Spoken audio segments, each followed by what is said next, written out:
یہ شک رہتا ہے کہ میرا نیک عمل قبول ہوا یا نہیں ہوا، میری نماز قبول ہوئی یا کہ نہیں ہوئی، میری دعا قبول ہوئی یا کہ نہیں ہوئی۔ ایک دعا ایسی ہے جس میں اللہ رب العزت نے وعدہ کیا ہے کہ اگر تم یہ پڑھ کر اپنی دعا کے بعد، اپنی دعا سے پہلے یہ پڑھو گے تو میرا وعدہ ہے میں تمہاری دعا کو قبول کر لوں گا۔ اور وہ بالکل چھوٹی سی دعا ہے، ربنا تقبل منا انک انت السمیع العلیم وتب علینا انک انت التواب الرحیم۔ پھر پڑھ لیتے ہیں تاکہ آپ کا لفظ جو ہے نا مفہوم اور تلفظ جو ہے نا وہ ٹھیک ہو جائے۔ ربنا تقبل منا انک انت السمیع العلیم وتب علینا انک انت التواب الرحیم۔ اور اس دعا کا ترجمہ اتنا خوبصورت ہے کہ اے میرے کریم رب، میرے عمل کو اپنی بارگاہ میں قبول فرمائیے، چاہے میری نماز ہو، صدقہ ہو، نیکی ہو، دعا ہو، کوئی بھی عمل ہو۔ اس کے بعد اگر آپ یہ دعا مانگیں گے تو اس کا ترجمہ آپ نے ذہن میں رکھنا ہے کہ اے میرے رب، میرے عمل کو اپنی بارگاہ میں قبول فرما لیجئے، اور آپ سے زیادہ سننے والا اور جاننے والا کوئی نہیں۔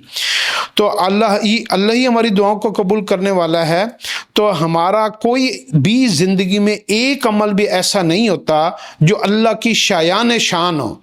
اللہ کی شایان شان عمل تو انبیاء علیہ السلام بھی نہیں کر سکتے، کیونکہ اللہ کی شان بہت بڑی ہے۔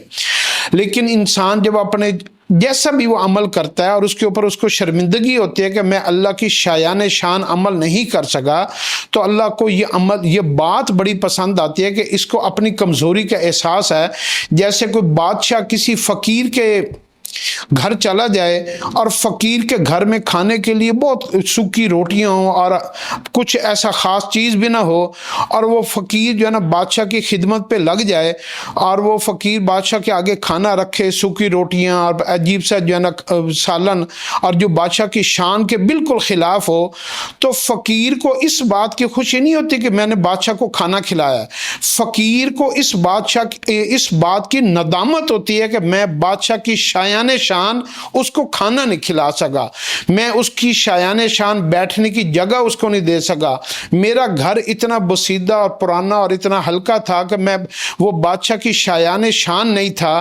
تو اس کو خوشی ہونے کی بجائے ایک ندامت ہوتی ہے کہ میں بادشاہ کی شایان شان اس کے جو ہے نا اس کے کام نہیں آ سکا، اس کی مدد نہیں کر سکا، اس کو کھلا نہیں سکا، اس کو بٹھا نہیں سکا، اس کی خدمت نہیں کر سکا۔